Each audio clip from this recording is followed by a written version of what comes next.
Welcome to the Keiser Report. I'm Max Keiser. You know, in Tampa, Florida, local, state, and federal investigators are trying to figure out how LSD got into a Walmart steak that sent a 9 months pregnant woman, her boyfriend, and her 2 daughters to the hospital. No need to investigate. It's quite obvious what's happened here. You've heard of shrinkflation, where they shrink the packages to hide inflation. Well, this is a psychodeloflation, where they use psychedelics to convince you that your stingy little $5 steak is actually 10 feet tall. Look, honey, this steak is so huge, and it tastes like rabbit.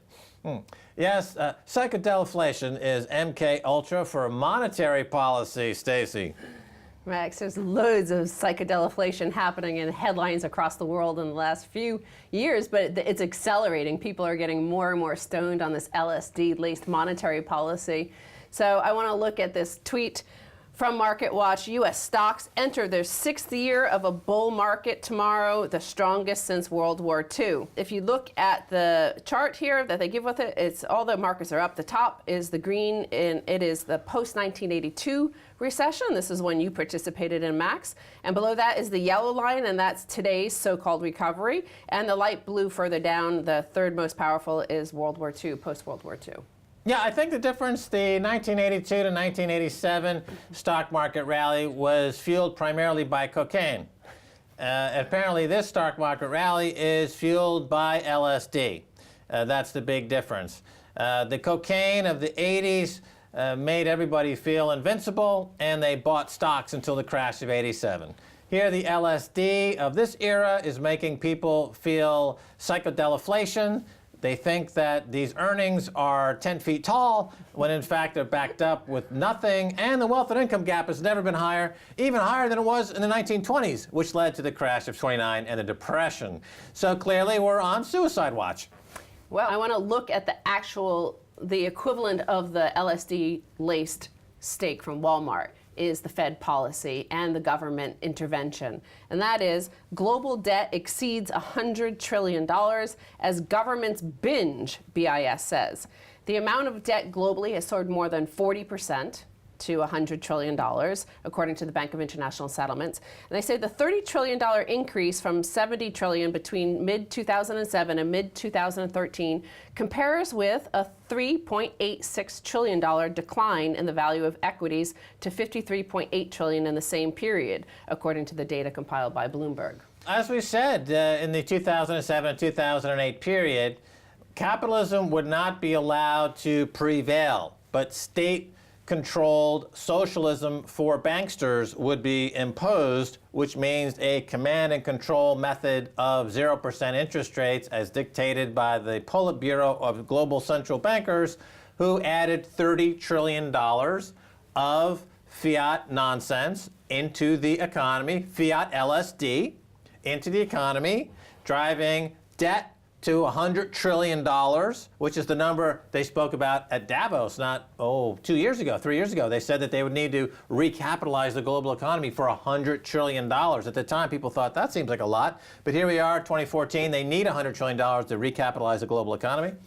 And the asset prices, so-called, are floating on the LSD of 0% interest rate. And Janet Yellen is obviously the Jefferson airplane of our era, the gray slick of monetary policy makers. She's 10 foot tall. She sees a bunny rabbit in every pot.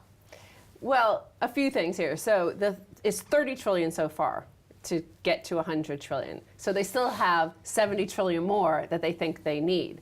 The other thing is that there's been a decline in equities equal to 3.86 trillion. So where did all that 30 trillion go, right? Well, one of the things that has happened in that time is austerity and cuts to the people. Their wages have declined. Real wages for most people, the bottom 99%, have actually declined. So just like LSD or psychedelics can make people hallucinate things are bigger, they could also hallucinate you're smaller. In this case, they've really become a smaller part of the economy. Their wealth has declined, their true value to the economy has declined, and everything seems bigger, even if the market is actually shrinking. The wages around the world have gone down, but the number of billionaires and the net worth of billionaires has gone up. So the billionaires who are now sitting on many trillions of dollars, I mean, the increase in trillionaire wealth last year was in excess, I think, of $2 trillion. So that's part of the $30 trillion you're talking about. It goes directly into the pockets of a very small group of people, and it does not create jobs or wage growth. So that's what we're talking about in terms of monetary policy is hooked directly into the pockets of the kleptocrats. It bypasses the economy, the general economy, the real economy. They've financially engineered using drugs like LSD-tainted steak at Walmart to create a population that thinks it's normal that their wages would go down while billionaires get more billions. In fact, it is the taxpayer, the one without a job anymore, that is paying, that ultimately is responsible for this government debt, this new $30 trillion in government debt, and also corporate debt. And they talk about the specifics in terms of the United States here. Marketable U.S. government debt outstanding has surged to a record $12 trillion, up from $4.5 trillion at the end of 2007, according to the U.S. Treasury data compiled by Bloomberg. Corporate bond holdings globally jumped during the period, with issuance totaling more than $21 trillion.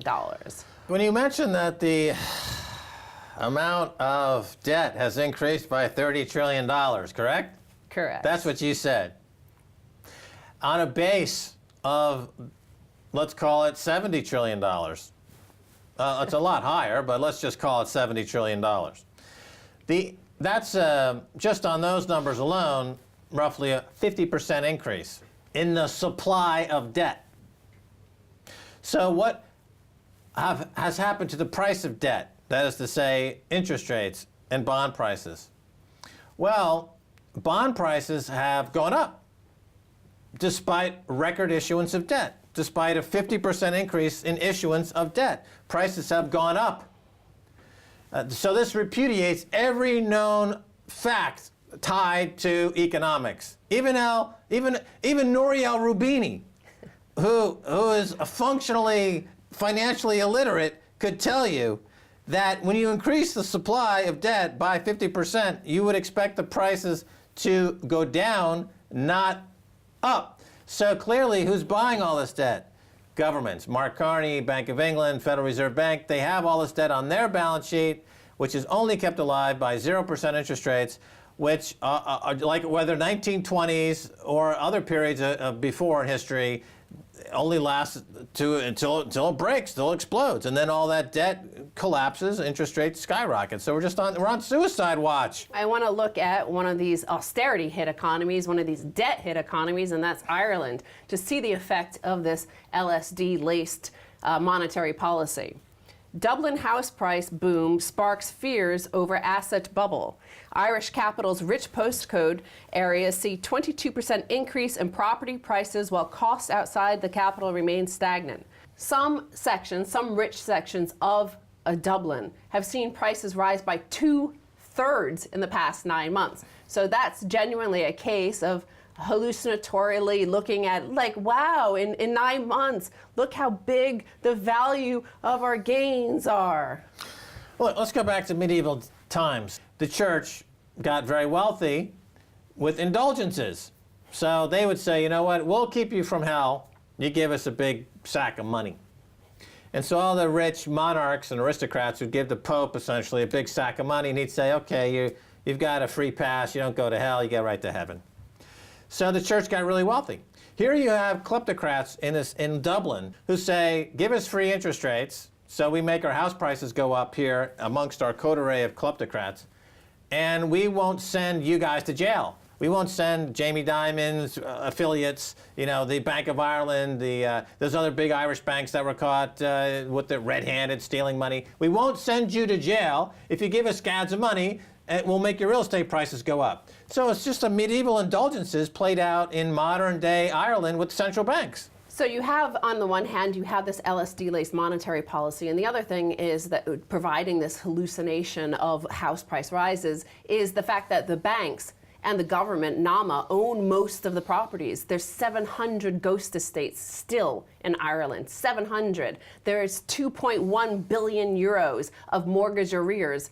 most of that, 1.8 billion euros, is 12 months in arrears. So there's a lot of supply, but the banks aren't putting it on the market. And this is one of these activists there in Ireland says, quote, David Hall, a co-founder of the Irish Mortgage Holders Association campaign group, said the latest figures on the mortgage arrears this year show that there were 1,600 empty properties held by the Irish banks that were not on the market. He also pointed out that NAMA, the state agency which bought thousands of properties abandoned by banks and builders after the 2008 financial crisis, has held back 14,000 properties from entering the market. So remember, all of our fiat currency-based world is based on perception. They want you to perceive things that possibly might not be there. They want you to have the perception of you being wealthy, the wealth effect they call it. It might not be true. You might not actually be wealthy, but they want you to think you're wealthy. And that's why we have LSD sort of psychedelic monetary policy. And so let's talk about this 40 years of policies in this fiat currency world where perception is managed and made sure that you feel like you're rich even though you might not be. How the price of everyday items changed over 40 years. This is from Telegraph News, and they're looking at the past 40 years, and they find I've just tightened this down a bit. The pint of lager is up 1,948%. The average detached house is up 1,699%, and Max, the ounce of gold is up the most with 2,952%. Now, one thing they failed to note is the income. And I did see that the ounce of gold in 1973 was 34 pounds. Back then, the average income was 40 pounds 90 a week, which is 20% more than an ounce of gold. So 20% more than an ounce of gold today would be 1,200 pounds a week. It shows you quite clearly, using gold as your benchmark, as the lens through which you view an economy, which is the way you should view an economy, that these poor Irish people are getting ripped off.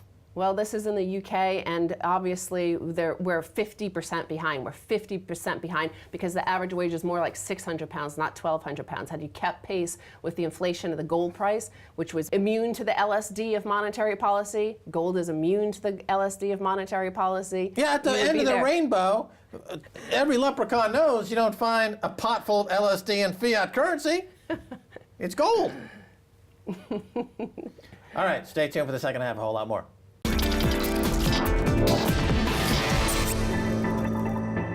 Welcome back to the Keiser Report. I'm Max Keiser. Time now to turn to Peter Bach. He's the director of the new documentary called Sell-Off, the Abolition.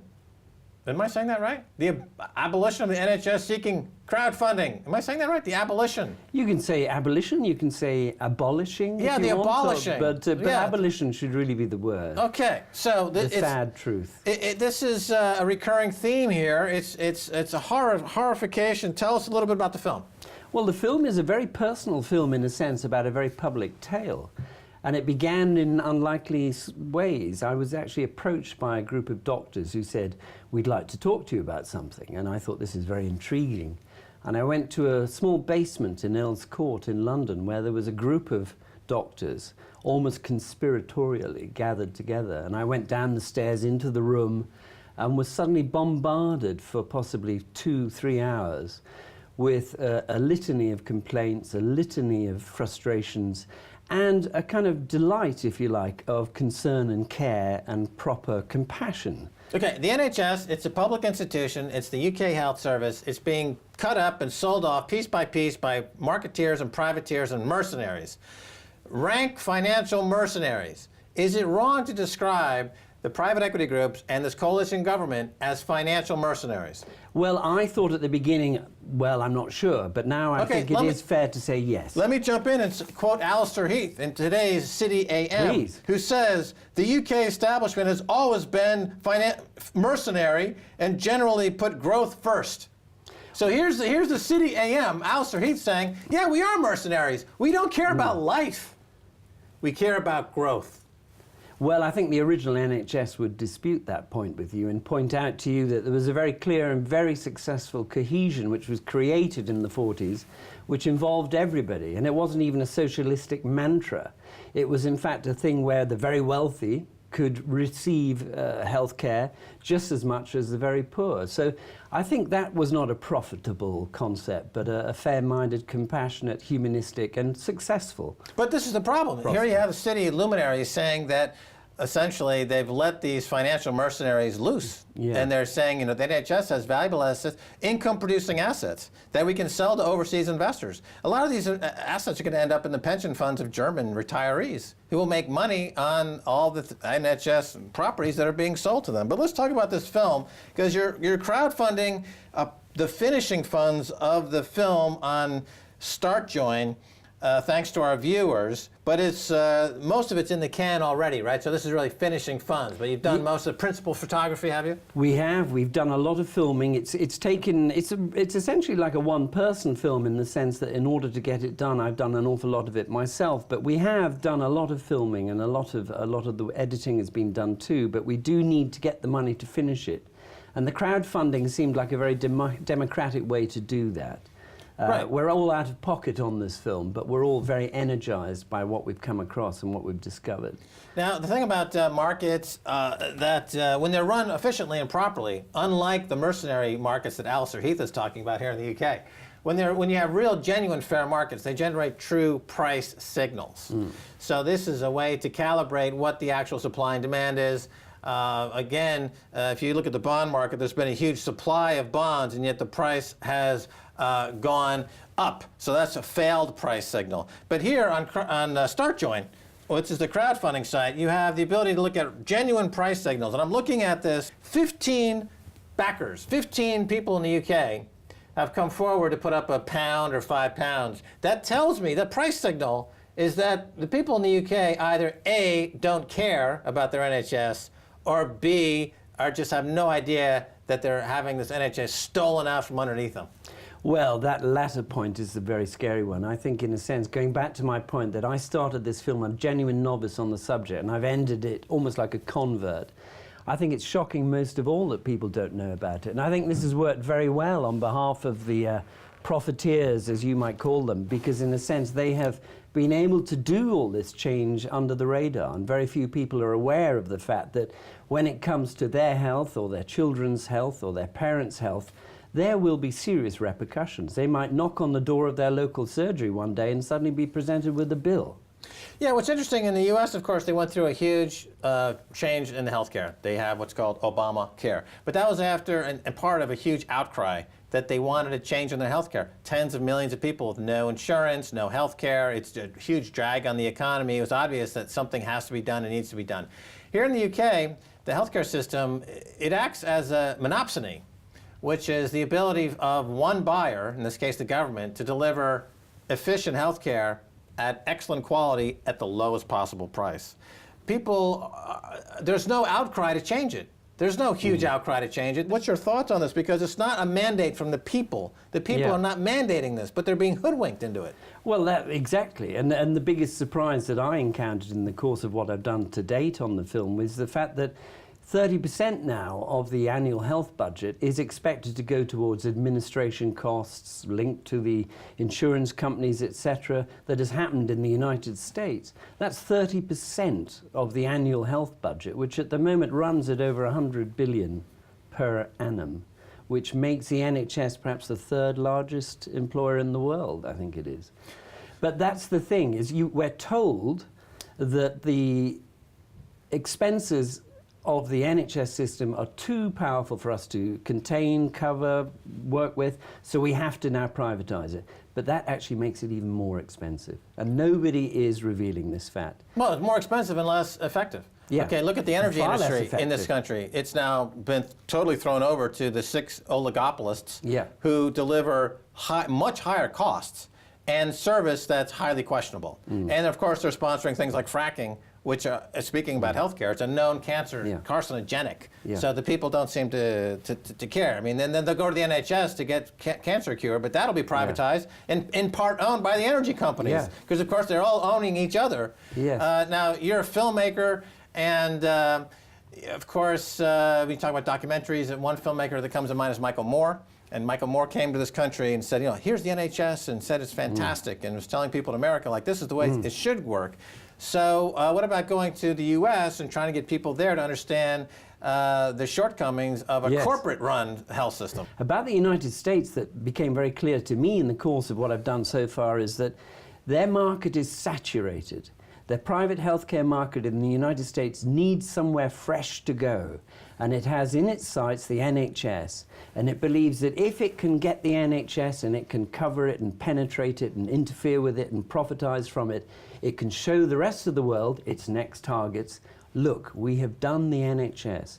It's almost like the G4 companies, for example, that are alongside NHS logos, and the refinement, if you like, of a corporate identity when matched with the NHS. So in a sense, the American market, I hate to say, is responsible greatly for what is happening to the NHS, which you must remember is a national treasure. It might be to a sleeping public, it might be to a public who are unaware of what is actually taking place, but nonetheless they do have a rather affectionate and I think rather healthy regard for something which, after all, is pretty fair-minded, even-spirited, and, to use that word again, compassionate. Well, we see this American marauders in Europe, in Greece. We know for a fact that they colluded. Lloyd Blankfein, the leadership in Greece, John Paulson, a hedge fund manager, colluded to collapse the Greece economy. They profited enormously from the collapse of the economy, and they're now buying assets for pennies on the dollar.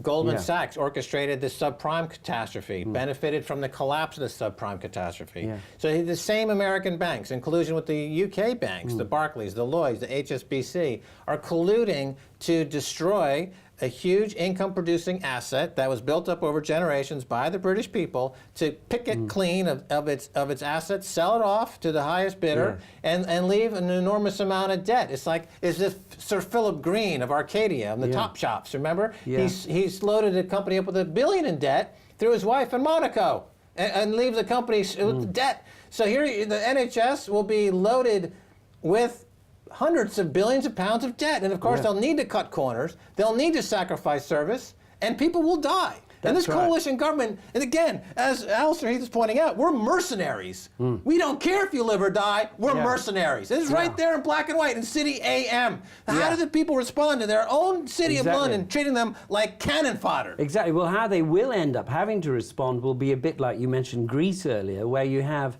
effectively the public being told to empty their medical cabinets of excess drugs they don't need, drop them off at street corners where unpaid pharmacists are involved in redistributing them amongst the needy who don't have any funds to pay for that. Well, there's a story about Syria today where the healthcare needs are such they have no anesthesia, so they recommend before operations, they recommend people get hit in the head with a steel pipe. That's the guideline in the hospital. Knock out with steel pipe, perform appendectomy. Well, okay, that's they think that's what a mercenary thinks like. That's what Alistair Heath wants in the UK. You go to the NHS, here's a steel pipe, bong! Oh, we'll take out your kidney and sell it to the highest bidder to pay off our debt. But you see, I don't believe, maybe I'm hanging on to this because this is the only thing one has left to hang on to, but I do not believe it's in the true spirit of the British people to want to get rid of the NHS. I believe there is a harmony at the heart of it. Here's StartJoin. It's a UK company. It's a UK crowdfunding company. 15 people have put up £1 or more for this film on StartJoin. Sell off the abolition of your NHS. So these people, the price signal tells me you're wrong. That the British people, all they care about is their house price. They want cheap money. They want cheap candy, cheap calories, cheap. They want house price appreciation. When it comes to their NHS, they don't give a flying fig. Well, I'm told that you have many viewers, Max. Perhaps I have 2 million viewers in this freaking Marmite swirling hellhole, Britain, and they don't give a flying fig. Yeah, well, I can tell. That's the signal right there. Well, let's see. Let's see the power of Max. I'd like to see the British people come on force and support the film. So it's basically, as you said, principal photography is shot. What was the biggest surprise for you as the director of the film when making the film so far? The courage of the doctors who are in the film, in the sense that what they're doing is simply their job. They're putting their patients' interests first. They are very hardworking. We know that they're not underpaid, but nonetheless they are exhausted people, and the fact that at the end of that day, if you like, or night, they have this time to spend another 5 hours a day working towards enlightening people about what is going on was the biggest surprise. I had no idea that tirelessness was an honourable trait. Well, we've talked to many of the doctors in the NHS, and they talk about how organically or holistically they all speak to each other in a way that creates efficiencies that you cannot put a price tag on. If you privatize it, now they're all competing with each other. So the dispensary is competing with the surgeries and competing with the general practitioners, and pretty soon that's how the prices go up, and that's how the care quality goes down. So you're turning the doctors into bean counters and mercenaries. So Alistair Heath should go down there and start performing appendectomies on the weekends. He probably would. If you give him $10, if you give him 10 pounds, he'll gladly do it. Or an iron bar. Sad. All right, well, anyway, that's all the time we have. Thanks so much, Peter, for being on the Keiser Report. Oh, well, thank you very much, Max. And that's going to do it for this edition of the Keiser Report with me, Max Keiser, and Stacy Herbert. I'd like to thank our guest, Peter Bach, who is directing a new film, Sell-Off, the Abolition of Your NHS. You can contribute to it on startjoin.com. Come on, Britain, £1 for your NHS for this film? Get on it. If you'd like to get in touch, tweet us at Keiser Report. Until next time, bye, y'all.